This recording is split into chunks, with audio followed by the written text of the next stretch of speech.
Bonsoir à tous et merci de nous retrouver sur UHT, les RCFM, pour ce débat politique consacré au second tour des élections municipales d'Ajaccio. Un débat organisé en partenariat entre UHT, la RCFM et Corse Matin. Mes deux confrères, Dilormo Padovani pour le quotidien, bonsoir Dilormo, et Patrick Vinceduer pour la radio de service public, étant les co-animateurs de ce débat. Bonsoir Patrick. Bonsoir.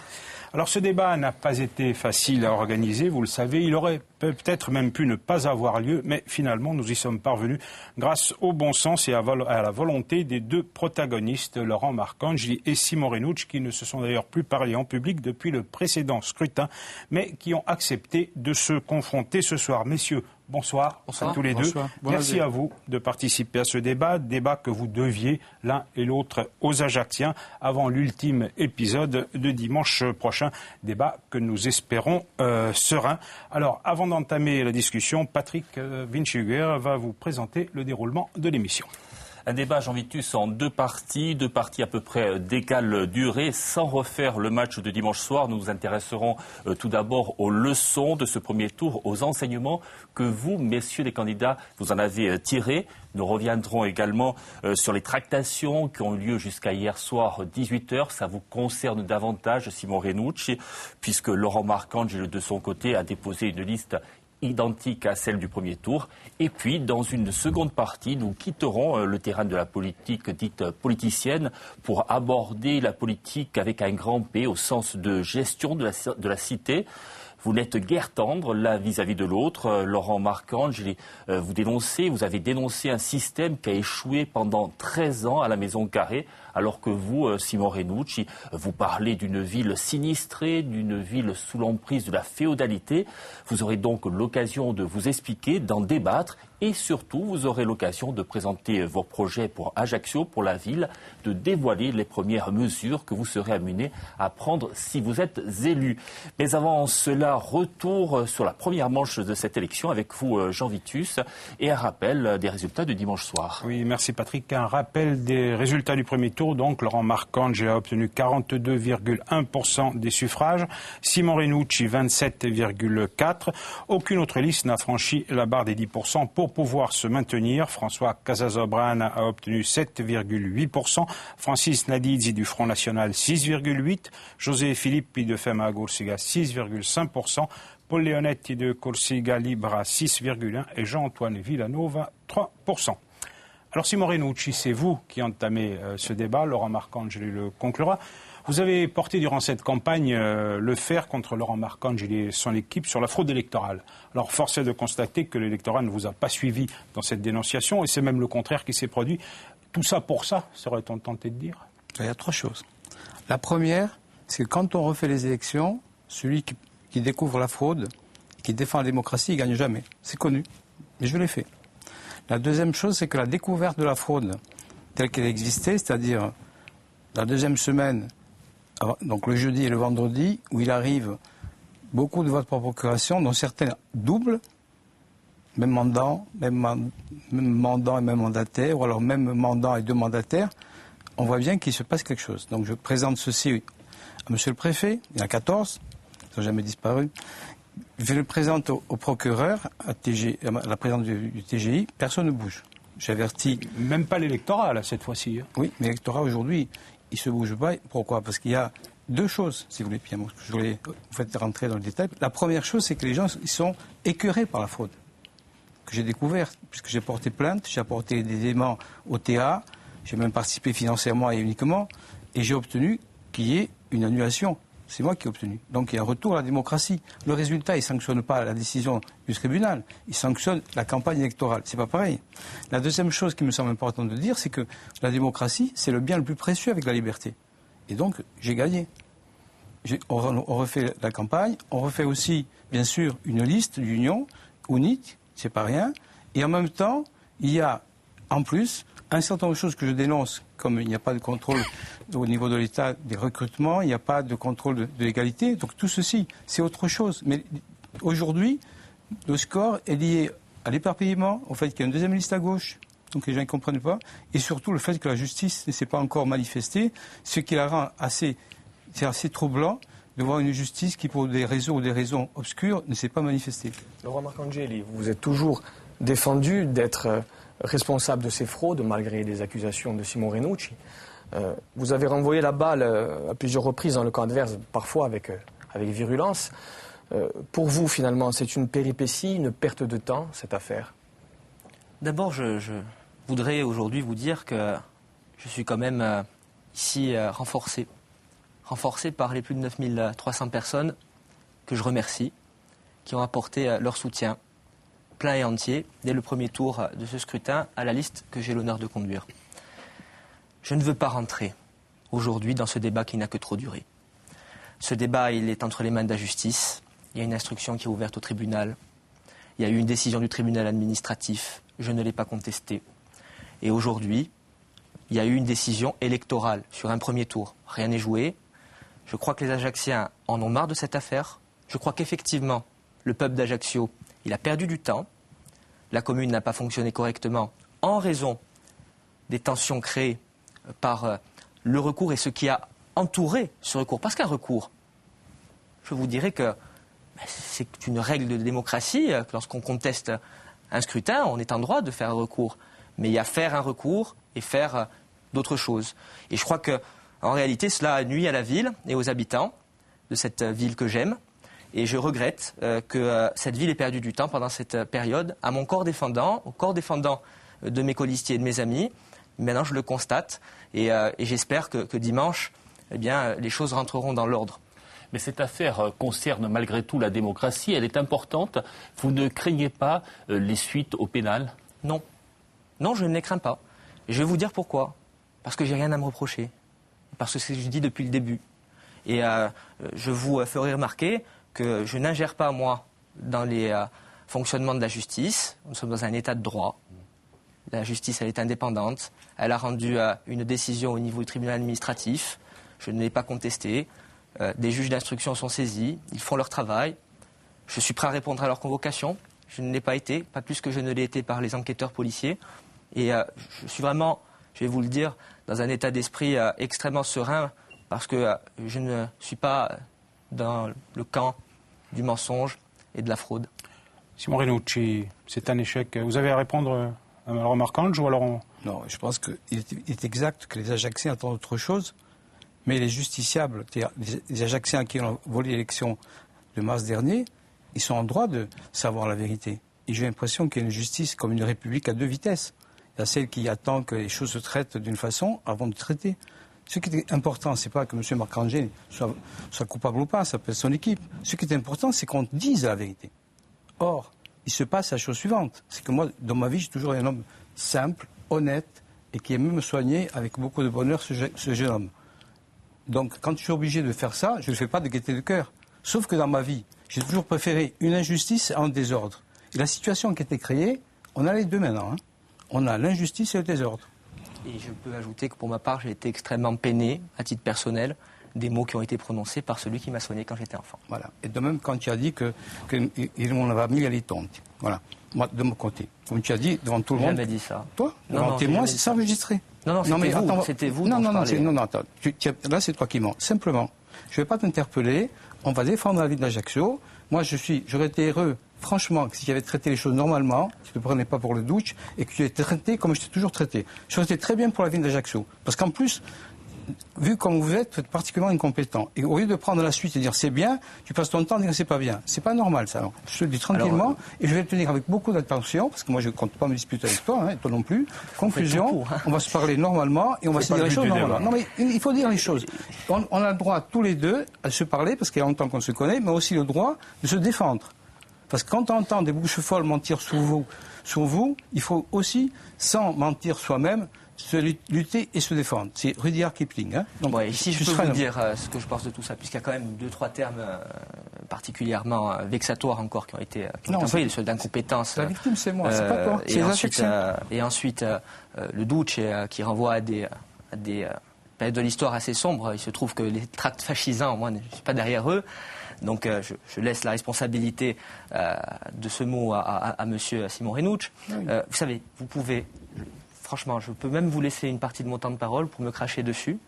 si ça vous fait du bien, je n'ai si jamais craché sur personne. Si thérapeutiquement, vous crachez sur les gens, vous crachez sur moi, je n'ai jamais craché sur personne. Je n'ai jamais craché sur. Je ne pense pas que les Ajacciens attendent ça. Vous jouez des victimes comme d'habitude. Ce que je crois, c'est que les Ajacciens attendent qu'on parle d'eux.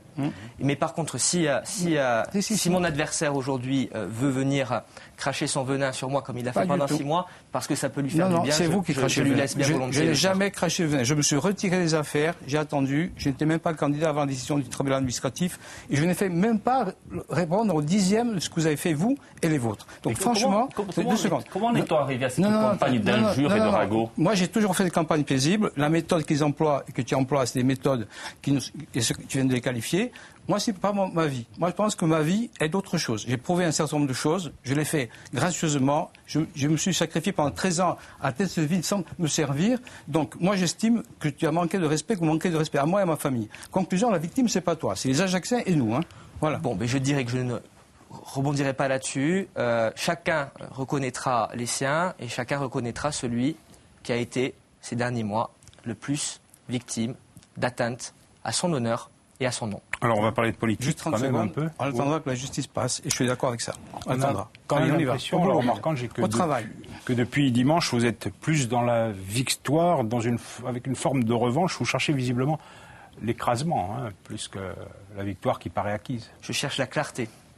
Je cherche tout simplement un scrutin qui, cette fois-ci, se déroule dans des conditions dignes. Je cherche la confiance des Ajacciennes et des Ajacciens. C'est pas l'écrasement. Je vais vous dire très franchement. Mon but dans la vie, c'est pas de faire du mal à ce monsieur. C'est pas mon but. Je me lève pas tous les matins, moi, pour aller faire des misères à monsieur Renouch ou aux siens. Mon but, c'est d'essayer d'être utile. Qu'on me donne le temps de pouvoir l'être, de me juger sur un mandat ou plusieurs, et de dire le passage de Laurent Marcangel, il a été bon ou mauvais pour la ville d'Ajaccio, bon ou mauvais pour la Corse à l'Assemblée nationale, c'est ce que je demande. Après, je ne suis pas dans une logique de guerre avec qui que ce soit, et ce qui m'intéresse avant tout, c'est ma ville et c'est ses habitants.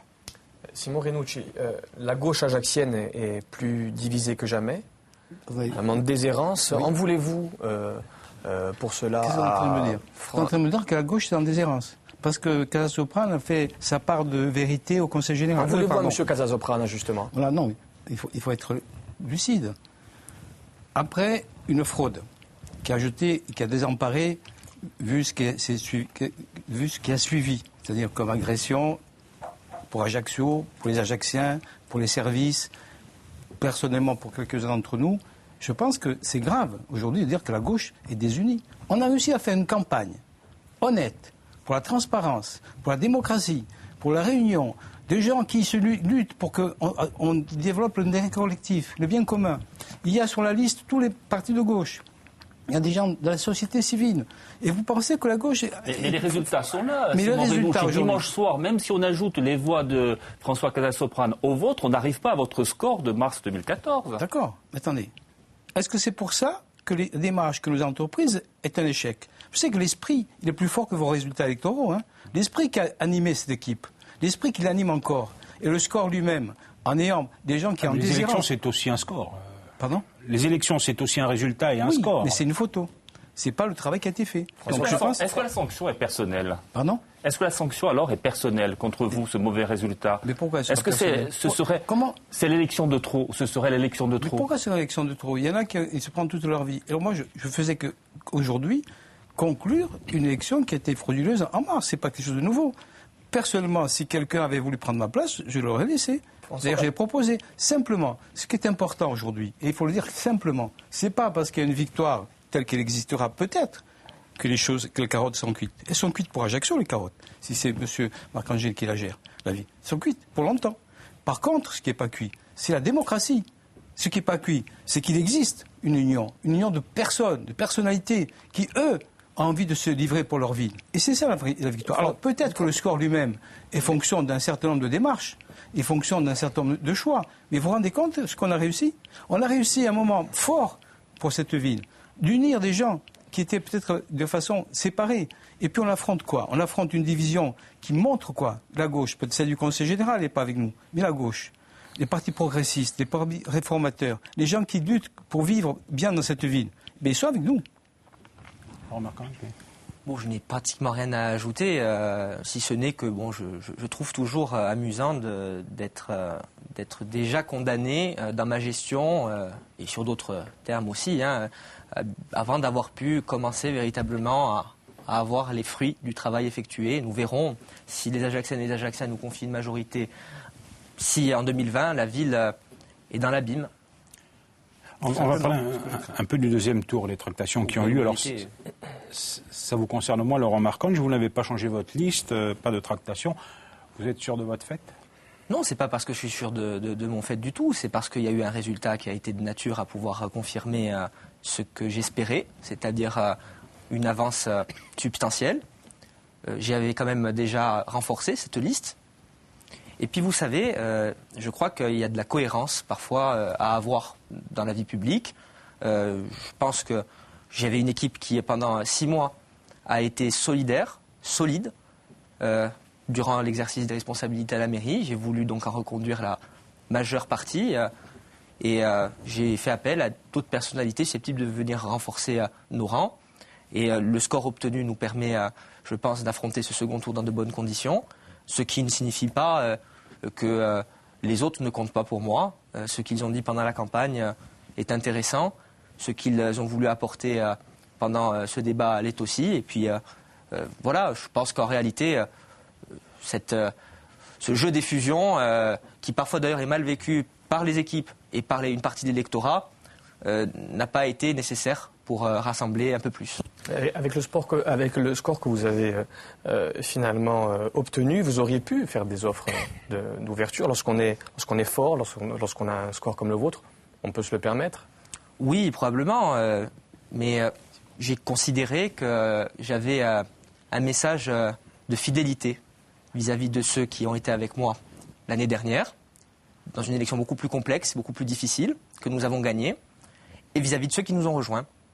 Et peut-être que l'avenir démontrera que cette cohérence, elle était de bonne aloi pour la gestion de la ville d'Ajaccio.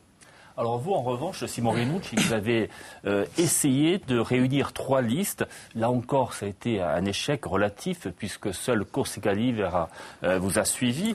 Pourquoi n'avez-vous pas réussi à rassembler, y compris votre camp? Vous n'avez pas réussi à rassembler votre camp, la gauche, puisque François Casasoprane a refusé de vous rejoindre. Est-ce que c'est le spectre de la défaite qui a fait reculer ces listes-là et les gens qui le représentent? Quand vous parlez de spectre, vous parlez de mort. Nous, aujourd'hui, on est bien vivants. Comme on dit, nous, on est bien vivants, et pour 2 raisons.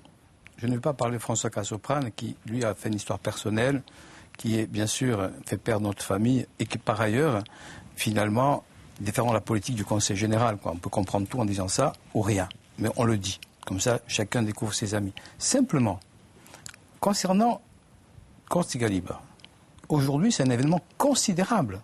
Parce que les gens qui dorment tranquillement chez eux, qui s'en foutent de la Corse, mais ceux qui vivent ici, qui ont connu la lutte des nationalistes, savoir qu'ils ont déposé les armes et les intégrer à une gestion municipale où il y a uniquement une solidarité dans la gestion municipale, mais au-delà, une expression autonome sur les politiques nationales ou régionales, c'est quelque chose de considérable. Et vous pensez que c'est l'échec.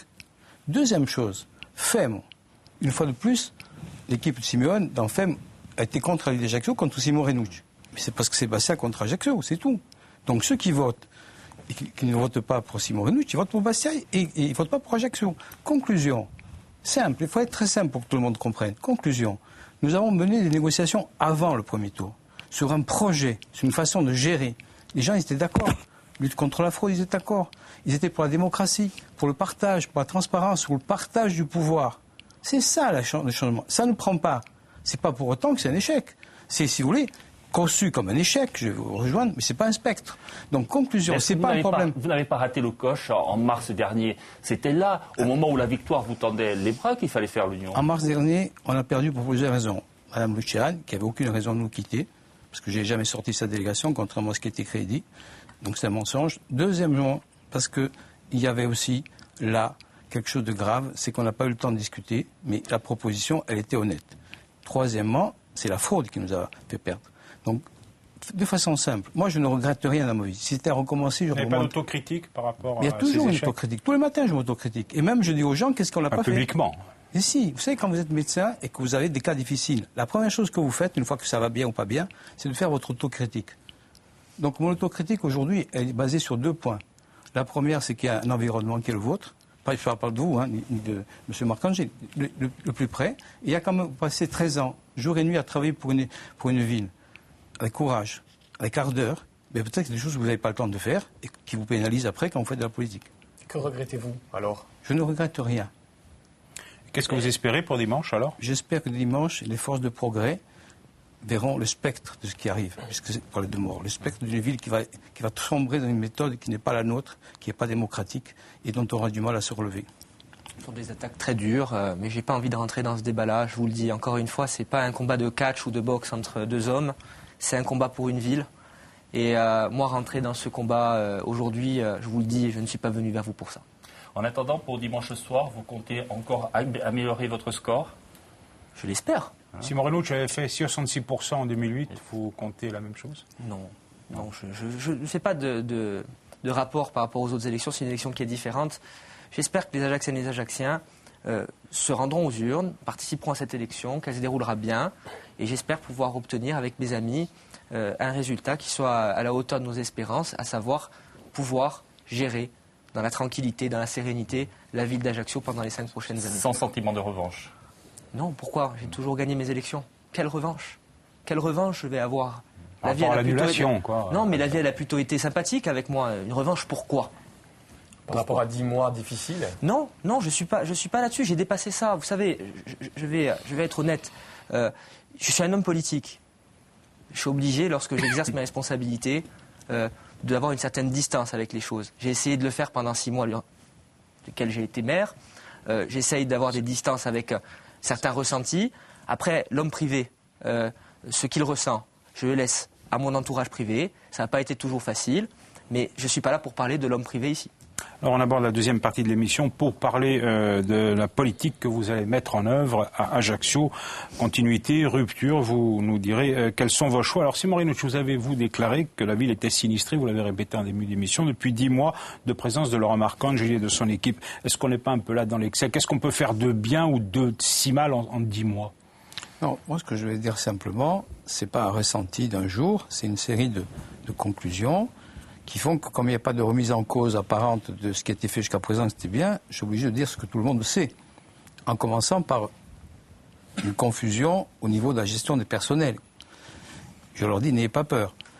Soyez courageux comme vous l'êtes déjà et compétents, mais il faut continuer. Deuxièmement, la mise à mort du projet de circulation et de parking, des 2 parkings. Troisièmement, ce qui est important, c'est que, quand même, pour nous, l'éducation à la culture, l'égalité d'accès, des valeurs, c'est inscrit dans la Constitution, le droit à l'éducation. Et là, un système de pas de clerc fait que, sans reconnaître ses erreurs, mais fait qu'il n'y a pas eu de traitement concernant l'accueil des enfants. Et puis, ça a pénalisé donc, il a fait payer une garderie, donc il n'y a pas de qualité, et on l'a pénalisé. On va y venir au rythme scolaire, au parking. Le PLU. Ouais. Même au PLU, on va y revenir. Mais comme vous dites, vous avez déclaré l'autre jour, il faut libérer Ajaccio de l'emprise du féodalisme. Oui, c'est la façon dont on traite les gens. C'est énorme. Mais oui. En 10 mois. Il n'y a aucune mise au placard. Non. Aucun directeur n'a été déplacé contre son gré. Les gens qui avaient été nommés par M. Renucci et son équipe. J'ai reçu, dès mon arrivée à la mairie d'Ajaccio, l'ensemble des directeurs généraux adjoints. Je leur ai expliqué que s'ils voulaient continuer à servir la ville, ils pouvaient le faire. Je pense avoir démontré à la CAPA que je pouvais travailler aussi dans les mêmes conditions avec les maires qui pourtant n'étaient pas proches de ma famille politique et on avait réussi à faire une majorité là-dessus. Donc j'ai pas eu le sentiment à Ajaccio que pendant les 6 mois durant lesquels j'ai été maire, les 209 jours durant lesquels j'ai été maire, il y a eu des mauvais traitements sur les personnels municipaux ou intercommunaux. Par contre, en revanche, ce que je peux dire, c'est que le climat entretenu de l'extérieur de la ville a amené certains employés à avoir des comportements incorrigibles vis-à-vis du maire. Ça, c'est une vérité. Parce qu'ils étaient, à mon avis, instrumentalisés de l'extérieur, parfois, pour essayer de porter discrédit à l'action que j'essayais de mener. Incorrigible, vous voulez dire incorrect? Incorrigible. C'est le mot qui m'est venu en premier à l'esprit parce que c'était de la turbulence. C'est pas très grave. Mais je crois que quand une équipe municipale s'installe, il y a eu dans le passé plus de têtes qui ont roulé à Ajaccio dans d'autres collectivités quand il y a eu de nouvelles majorités. Et je prends à témoin, je ne citerai pas de noms parce que c'est incorrect de citer les noms des responsables des services, mais vous voir l'organigramme de la ville pendant les 6 mois, comment ils ont évolué. Et vous poursuivrez cette politique? Je vais poursuivre cette politique, mais vous savez qu'on a engagé une réflexion sur la réorganisation administrative de la ville. Il y a un audit qui a été rendu. Il fait un certain nombre de préconisations. Il démontre que pour qu'elle soit plus efficace, la commune doit être gérée de manière différente. Donc il y aura des ajustements. Et puis il y a des départs à la retraite, il y a des remplacements. Tout se fera dans les manières les plus courtoises. Vous avez parlé des rythmes scolaires, Simon Renucci, tout à l'heure. Je m'inscris en faux contre ce qui est dit, mais je ne vais pas y revenir, puisqu'on a décidé de débattre, pas de parler de... J'ai dit ce que j'ai dit, j'ai des preuves. Mais c'est important, quand vous qualifiez Ajaccio de fief de Marcange, est-ce que vous avez des éléments? Bien sûr, des éléments tous les jours. Il n'y a qu'à interroger les gens qui travaillent à la mairie, qui vont avec l'angoisse. Ceci étant, ce n'est pas aujourd'hui le débat. J'ai dit une chose qui est vraie, je ne vais pas à chaque fois échanger. Les vérités de M. Marcanger, ce n'est pas des vérités. Voilà. Donc simplement, il y a une confusion et une peur des gens qui travaillent à la mairie. Mais ce que je vais dire, c'est que s'il y a quelqu'un qui a toujours été respectueux du personnel et reconnu, et qui a fait beaucoup pour le personnel en termes, bien sûr, d'encadrement, de formation, en termes social, quand on a la caisse des œuvres sociales, en termes de stagiarisation, parce qu'il y avait des gens qui étaient contractuels depuis longtemps. La première personne qu'on a stagiarisée, ça fait 19 ans qu'elle avait un CDD. Donc ça, c'est important, le personnel. Le deuxième point qui me semble important, et c'est votre question que vous posez, c'était quoi votre question? Moi, je vous avais interrogé sur le système féodal. Mais féodal, sur quoi il repose? Féodal, c'est quand on ne respecte pas. Il n'y a qu'à voir comment ça se passe au Conseil général. Mais à la ville, le même système se mettait en place. C'est-à-dire il y avait beaucoup pour ceux qui étaient amis et peu pour les autres. Il y a des RI qui sont à la tête du client. Donc, ceci étant, moi, je ne vais pas faire le procès du féodalisme. Je dis que mon mot, il est plein de sens. C'est tout, pas plus. Je dirais que le système féodal, moi, ça m'est totalement étranger. C'est la République qui m'intéresse et la féodalité, c'est pas ma tasse de thé. Vous avez mis l'accent sur 2 points, le parking, on va y revenir, et puis sur les rythmes scolaires. Mais est-ce que tout était vraiment prêt pour cette rentrée, pour la mise en place de ces rythmes scolaires? Alors, je dois dire que oui, pour 2 raisons. La première, c'est un projet qu'on travaille depuis 1 an. Il a été validé le 13 décembre par les services, disons, l'inspection d'académie. Il y avait participé en concertation à la fois les personnels, les syndicats, les parents d'élèves et les enseignants. Et il y avait Paul Dijac et bien sûr toute l'équipe qui avait sacrifié à ce système. Pourquoi? À se mettre en place ce système de rénovation de l'école, de la refondation. C'est quelque chose d'important. Moi, je suis fils d'enseignant. Donc pour moi, c'est capital, ça. En même temps, il y avait aussi l'argent qui était prévu. Il y avait aussi... Et autre sujet, on s'appuyait sur la direction de la culture, sur la direction des sports, sur l'école de musique et tous les intervenants associatifs qui y participaient. Et c'était gratuit. Le pari scolaire était gratuit. Donc ce qui me semble important, c'est que non seulement c'était prévu, mais on était favorable à la réforme. Vous avez mené une bataille effrénée. Vous étiez contre la réforme. Après, bon, ça peut se discuter. Mais est-ce que votre fonction de maire ne vous obligeait pas à la mettre en place? Parce que finalement, c'est la loi. D'abord, il y a la liberté d'expression d'un parlementaire. J'ai fait savoir, comme de nombreux parlementaires, que cette réforme, pour moi, était une mauvaise approche. Pardon, Laurent Marcange, mais quand vous êtes élu, à peine élu, vous partez bille en tête contre cette loi, contre cette réforme, alors que c'est une loi de la République, elle a été votée. Et puis 3 mois après, 4 mois après, en septembre, vous y revenez, vous l'appliquez et vous faites payer les activités périscolaires. Je vais corriger, puisque ce n'est pas une loi de la République, c'est un décret ministériel. C'est vrai, c'est vrai. Et si ça avait été une loi de la République, le débat aurait été certainement... Non, un décret, c'est le règlement. La loi, c'est au-dessus, c'est la hiérarchie des normes dans le pays. Voilà. Cela dit, en septembre, vous avez décidé de l'appliquer. Ça prouve d'ailleurs le peu de respect qu'ont les pouvoirs gouvernementaux, qu'ils soient de droite ou de gauche, pour les communes et pour les collectivités territoriales. Première chose. Deuxième chose, je m'inscris en faux dans ce qui a été dit précédemment, c'était pas budgétisé. Ça n'était pas. Il n'y avait pas un centime qui était budgétisé. Ce n'était pas prêt. C'est les services qui me l'ont dit lorsque nous sommes arrivés. Donc on a dû travailler avec les mêmes personnes, qui travaillaient avant sur ce dossier avec la précédente municipalité. Vous avez été obligé de refaire tout de A à Z. Et puis comme je suis, comme je vous l'ai dit, républicain et que je n'allais pas, moi, mettre des cadenas sur les grilles des écoles, j'ai fait en sorte de l'appliquer parce qu'on croyait on croyait que le gouvernement, je vous le dis, on croyait que le gouvernement allait faire preuve de bon sens et allait reculer devant cette réforme. Vous pensiez faire plier le gouvernement, en fait. Il y a eu quand même des manifestations. Et puis, regardez, je lis la presse aujourd'hui. Le maire de Bastia, qui a tout à l'heure été cité de manière peu élogieuse, a aujourd'hui dit le coût que représentait la réforme des rythmes scolaires sur les finances de la ville. Moi, ça a un coût, mais les enfants bastiais ne payent pas les activités périscolaires. La gratuité sur les activités périscolaires ne pouvait pas être mise en place en raison des difficultés financières de la ville d'Ajaccio, je vous le dis. Je l'avais dit dans le débat que nous avons eu l'année dernière, j'avais des craintes à ce sujet-là. En première année, si on avait mis en place la réforme, il fallait trouver entre 1 et 1,5 million d'euros. Première année, c'était très difficile pour les finances de la ville qui, comme vous le savez, accusent un certain nombre de dégâts.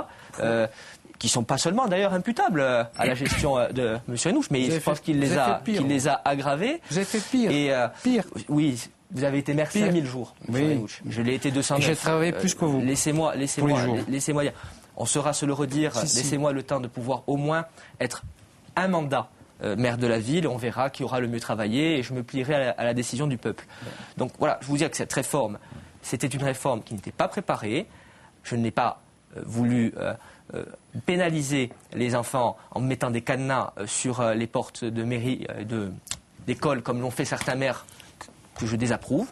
Donc j'ai essayé de rattraper le coup pour que ce soit aussi financièrement le moins insupportable pour les Ajacciennes et les Ajacciens. Pour une bonne simple raison, nous ne voulons pas augmenter la fiscalité. Alors, c'est totalement faux et je vous livrerai, mettrai sur Internet, le petit livret qui précisait bien l'ensemble des activités prévues. Il est en couleur, hein. Donc c'est faux. Deuxièmement, la somme était de 750 000 euros et la participation de l'État de 250 000 euros. Donc on avait, c'est vrai, pas budgétisé puisqu'on n'avait pas voté le budget, c'est tout. Mais évidemment, c'est une priorité sur laquelle on en est sacrifié. Donc dire aujourd'hui qu'il n'était pas préparé, c'est un mensonge. Dire aujourd'hui que tout rien était prêt, c'est un mensonge. Et dire que finalement, il n'y avait pas d'argent, c'est vrai parce qu'on n'avait pas voté, mais cet argent était prévu. Parce que la priorité des enfants, après la santé, c'est le numéro 1. Nous parlons des rythmes scolaires, passons au parking camping, qui est un contrat qui n'était peut-être pas très avantageux pour la ville. Est-ce que vous le renégocieriez, ce contrat? Attendez, vous êtes en train de me dire, il fait jour, achetez un parapluie. Non, il fait bon. Je n'achète pas un parapluie quand il fait beau. Le parking, c'est un travail aussi de titan, par des gens bien. Parce que cette ville est bien administrée. Quand vous avez M. Taverne, M. Terrier et M. Chervette, c'est pas la peine de dire c'est pas bien, tout rejeter comme ça. C'est honteux. Ça a été bien négocié. Et voilà les principes. Premièrement, la ville ne peut pas faire autre chose d'avoir une délégation de service public. Donc c'est délégation. Deuxièmement, c'est pas un parking, c'est 2 parkings. Troisièmement, et c'est important, il n'y avait que des bénéfices quand on sait dire qu'on travaille. Il n'y a que des bénéfices. C'était au risque et péril de la société. Et il y avait 2 parkings. Parce que c'est pas plus avantageux pour Q-Park quand même. Moi, quand je vais acheter la viande, je veille à ce que je paye le juste prix et qu'elle soit bonne. Je ne demande pas combien il gagne. Qu'est-ce qui se passait là? C'était donc Q-Park. Pourquoi Q-Park? Parce que c'est le seul qui était capable de répondre aux 2 impératifs d'augmentation des places. Parce qu'on augmente les places sur Diamant, parce que ce sont des coupoles. Et donc on gagne des places. Il n'y a pas de piller. Le prix, c'est 25, c'est 45 pour les 2 parkings.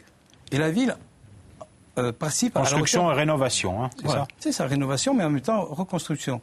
Et le prix de la place, c'est 35 000, pas 70 000. Et c'est visé par un expert à l'interne. On regarde. Ensuite, la ville ne s'est pas en difficulté. La ville emprunte 25 000 pour les 2, 25 millions, et sur les 34 ans, en reçoit le double. C'est important, c'est écrit, il faut le lire. De même que le mur de Napoléon, c'était écrit qu'il n'était pas classé, qu'il n'était pas archivé. Donc alors on l'a intégré. Laurent Marcangeli, je l'ai voix, a dit stop à ce chantier. Attendez, moi je parle de ce que je sais.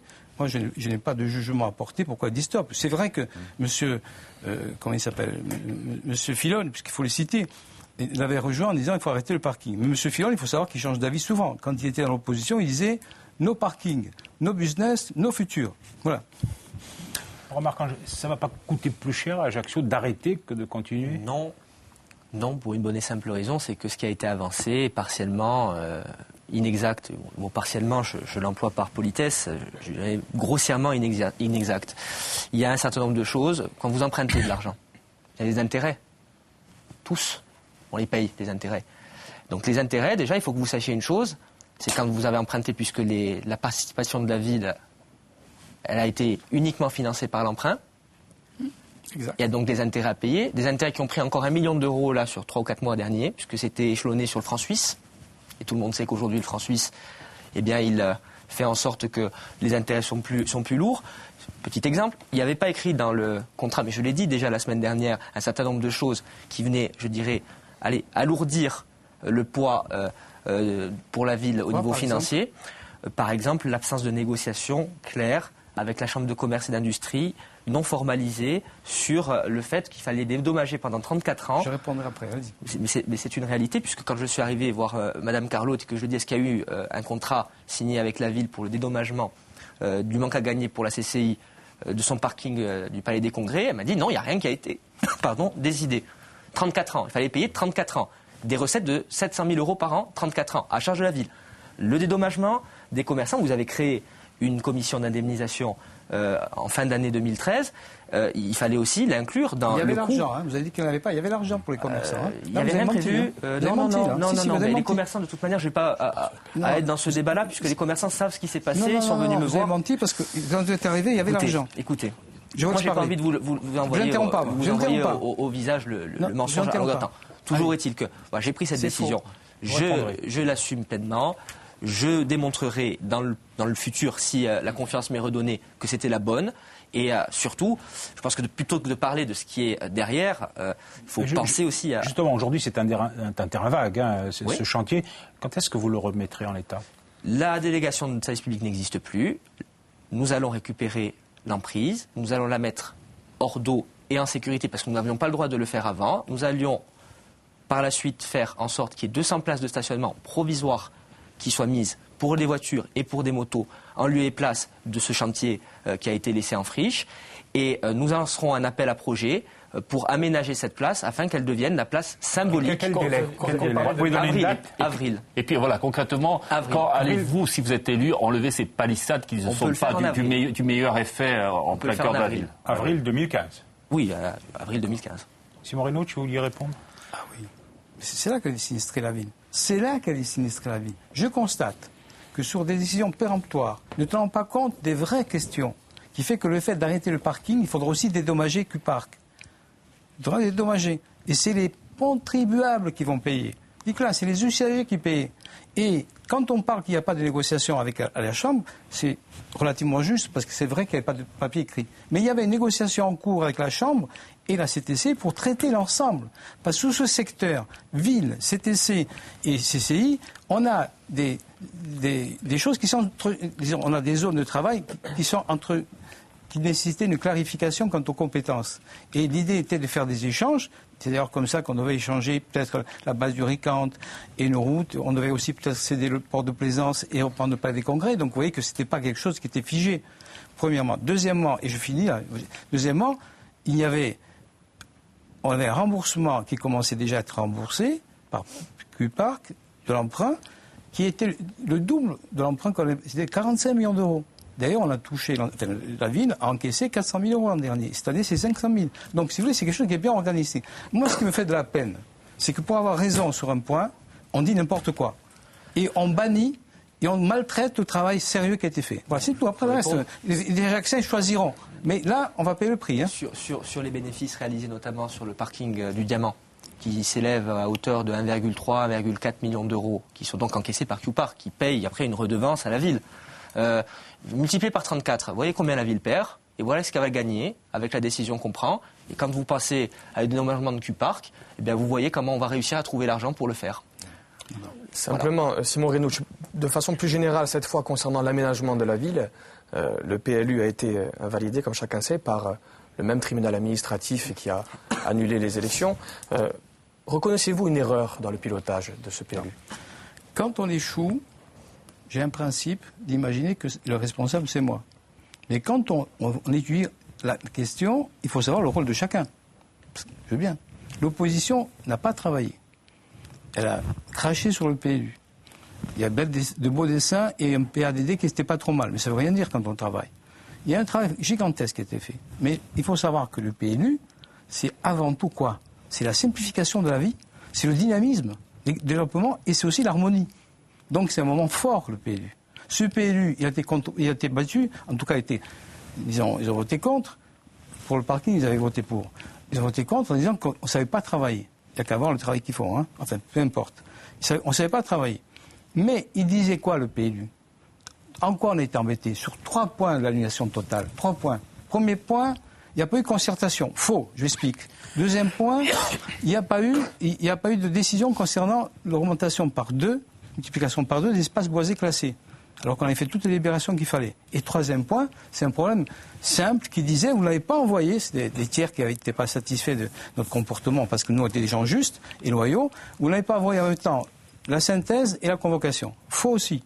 Sauf que pour ce dernier point, on a demandé à tous les élus, et à M. Marcangeli, enfin à ses équipes, ils n'étaient plus là, de signifier qu'ils avaient bien reçu. Ils ont refusé de dire qu'on l'a bien reçu.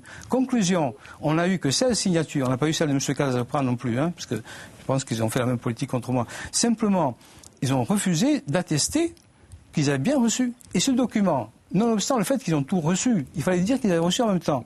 Il y a des gens de l'opposition qui ont... Le tribunal administratif ne peut pas avoir tort et raison, il ne peut pas y avoir de poids de mesure. Cette fois, il a annulé les élections d'Ajaccio. Le tribunal a eu raison d'annuler les élections à Ajaccio et là, il aurait eu tort d'annuler le PLU. Est-ce que je dis ça, vous nous dites qu'elle a été annulée sur des questions de forme.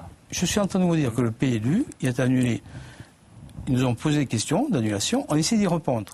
Concernant la concertation, on l'a fait 2 fois la concertation. Donc on a précisé qu'on l'a fait 2 fois.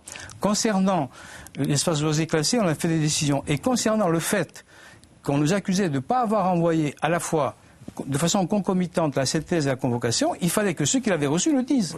Ils ont refusé de refuser. Donc sur le PLU, vous n'avez fait aucune erreur.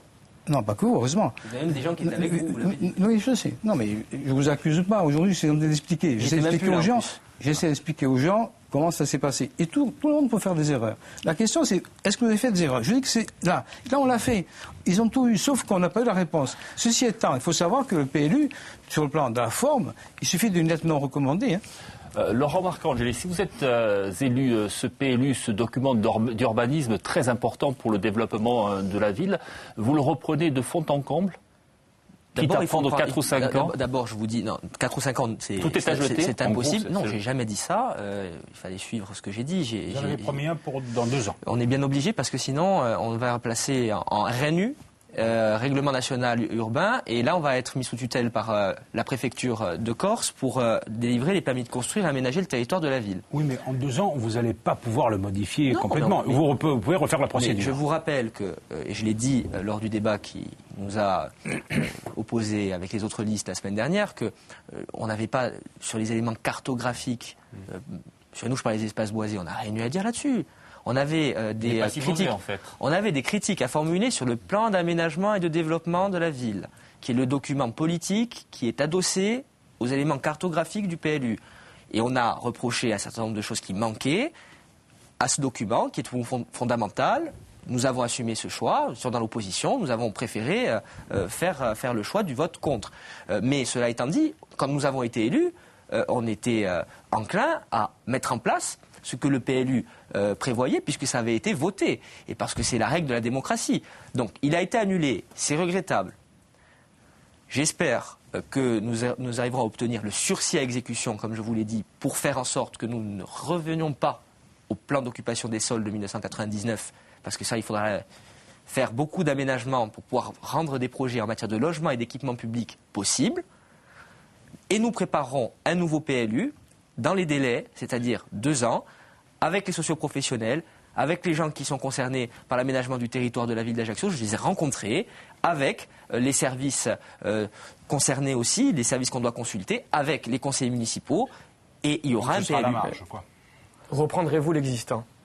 Pas complètement. Qui a été un document qui a été considéré comme sérieux, salué par de nombreux acteurs. Est-ce que vous reprendrez l'intégralité de ce document? Pas complètement. Pour aller plus vite. On essaiera de voir s'il y a des ajustements, parce qu'il y a aussi des gens qui sont mécontents, hein, et on peut les recevoir et voir si effectivement il n'y avait pas des mesures à à ajuster à la marge. Mais le plan d'aménagement et développement durable, la vision politique de la ville d'Ajaccio et de son développement pour les 20 ou 30 prochaines années, ça on va le reprendre, oui, parce qu'on n'a pas la même, ça, chacun peut le constater. Et deux, il y a quand même un hic, c'est qu'à la base, il y a un tribunal administratif qui est venu et qui a dit, le PLU, il n'est pas conforme à la réglementation. Et ça, je crois que ni en cour administrative d'appel, ni en Conseil d'État, on arrivera à inverser cette jurisprudence. Alors nous avançons un peu, nous allons parler de l'avis différent. La cour administrative aura la chance de trancher favorablement pour nous, si nous sommes élus, si on a cette chance, parce qu'aujourd'hui, le favori, normalement, en fonction du score, c'est M. Marcangeli. C'est pour ça que je m'inquiète beaucoup pour le prochain PLU aussi. Alors en avance, on va parler un peu de ce qui est le nerf de la guerre et en tout cas qui est indispensable pour l'organisation et la réalisation des projets. Ce sont les finances de la ville d'Ajaccio. Alors avec d'abord un rappel, le budget de la ville est de 120 millions d'euros, 90 millions consacrés au fonctionnement, dont 64% de frais de personnel, l'investissement de l'ordre de 30 millions d'euros et la dette globale est évaluée à 70 millions d'euros. Alors Marc-Ange, vous avez critiqué la gestion précédente, mais vous avez demandé un audit. Oui. Alors on a eu quelques extraits de l'audit qui ont fuité, d'ailleurs je crois que c'est Corse Matin qui les avait publiés. L'audit est arrivé, pourquoi vous ne le sortez pas intégralement? Parce que je pense qu'à un moment ou à un autre, il faudra que le conseil municipal s'en saisisse et que les Ajacciennes et les Ajacciens soient informés. Vous l'avez lu? Oui, je l'ai. Il est catastrophique ou... Il n'est pas très bon.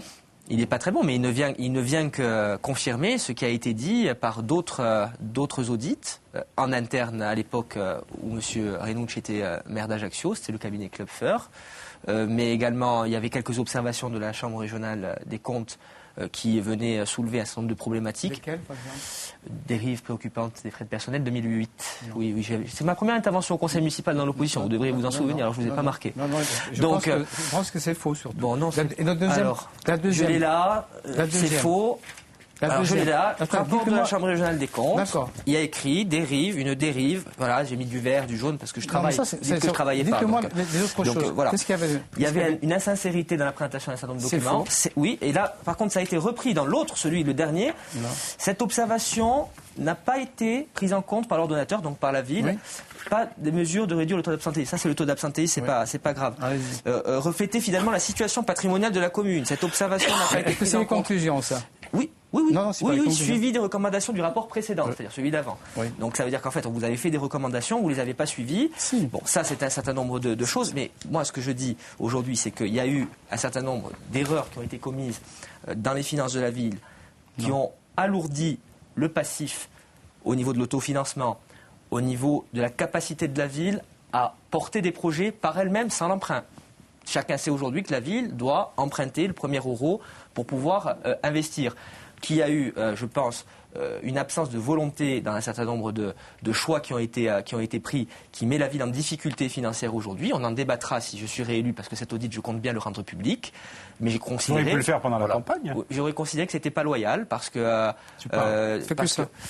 J'imagine aussi qu'il est fait état dans cet audit d'une diminution très importante des dotations.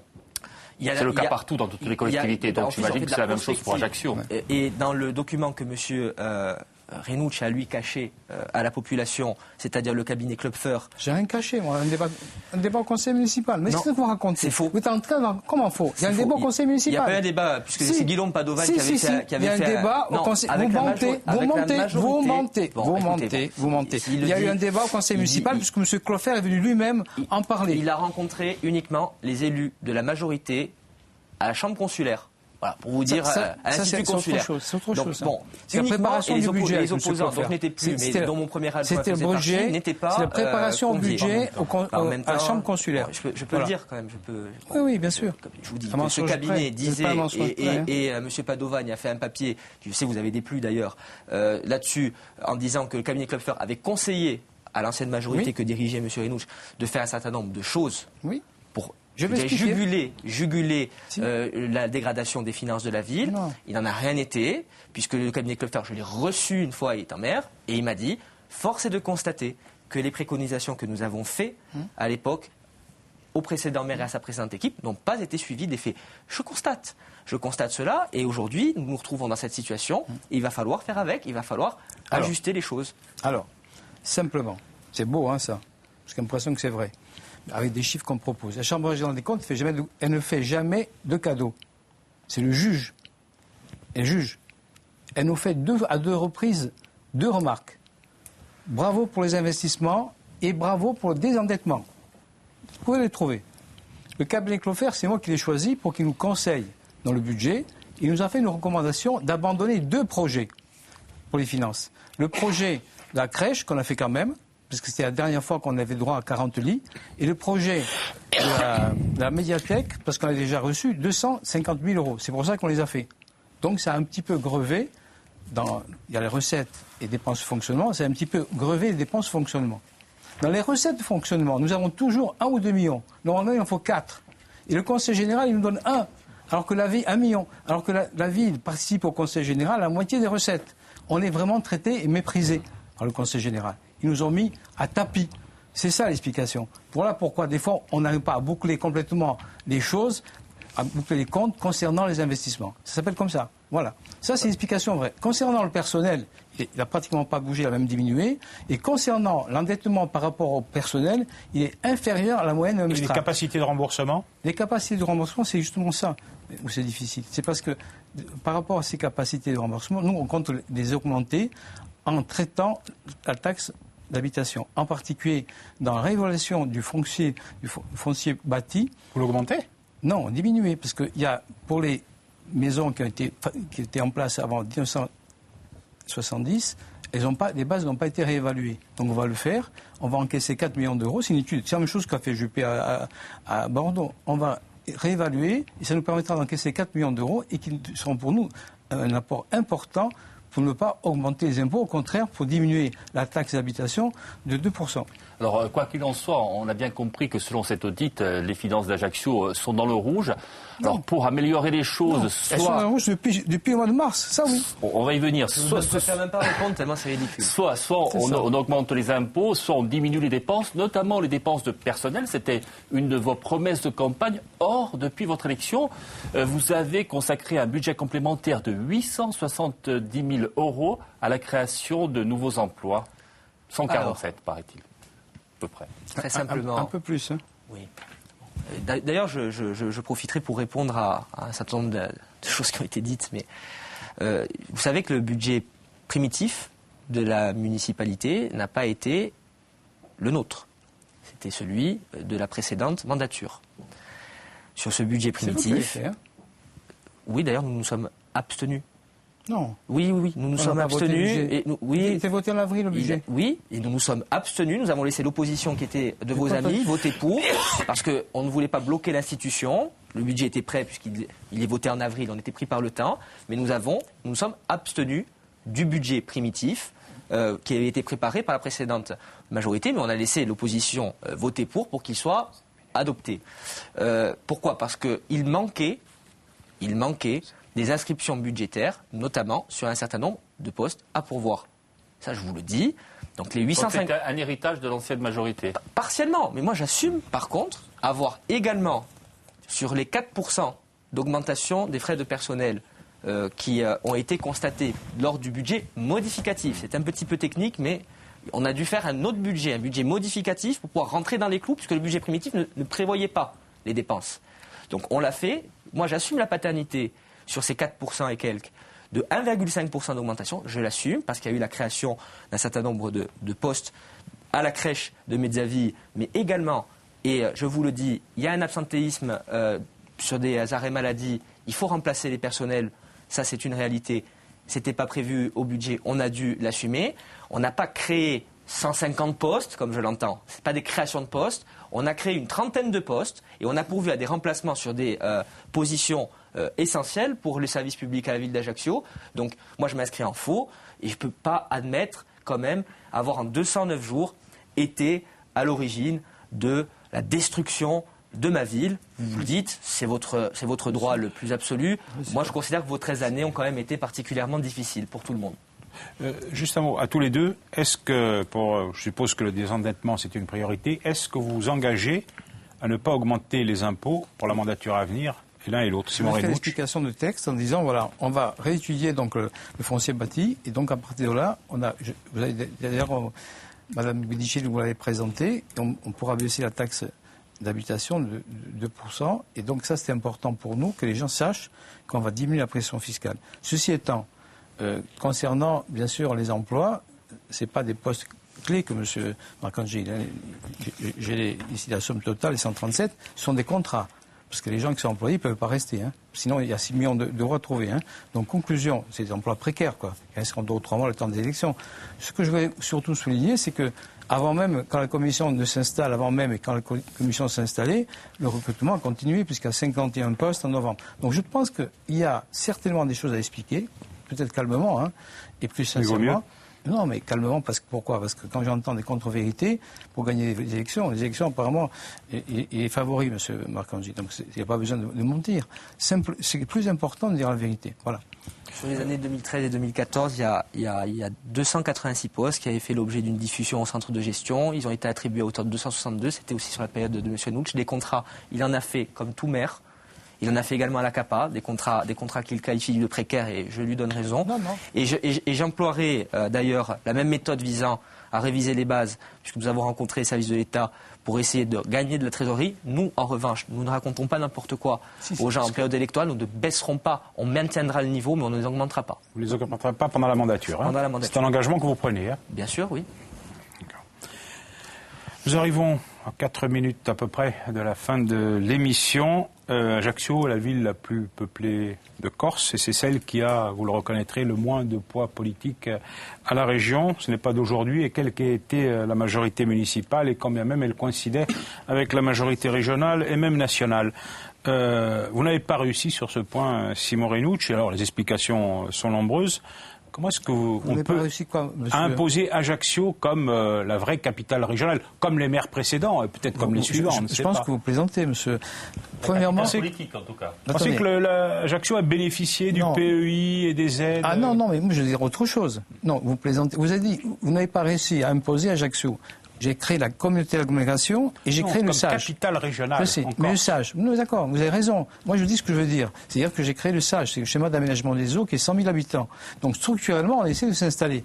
On n'a pas réussi. Et vous avez raison de dire qu'on n'a pas réussi à faire qu'Ajaccio soit traité égalité. C'est pour ça que je m'inquiète lorsque FEM ou du côté Bastien vote pour M. Marcangeli. Je m'inquiète quand M. Jacob il vient au meeting de M. Renouch, parce que son amour pour Ajaccio... Bon, le précédent président de l'exécutif n'avait pas non plus un amour suprême, en termes de financement. Vous savez que je m'en suis plaint publiquement, donc pas de problème par rapport à ça. Vous avez supprimé l'avocat, donc peu importe. Ce que je veux dire, et là vous avez raison, pardonnez-moi, hein, excusez-moi, je voulais parler d'Ajaccio en tant qu'institution, parce que moi ce qui m'intéresse c'est de faire Ajaccio métropole. Mais ceci étant, en ce qui concerne la reconnaissance d'Ajaccio, la diffusion et la division et les échanges et la façon dont on gagne les élections, qu'on les perd, traduit bien qu'aujourd'hui, on est marginalisé un peu plus. Si les Ajacciens étaient unis autour de Simon Renucci quand il le fallait, et ne pas faire la guerre au Conseil général contre la ville d'Ajaccio, peut-être c'est un moyen de vous installer comme capitale.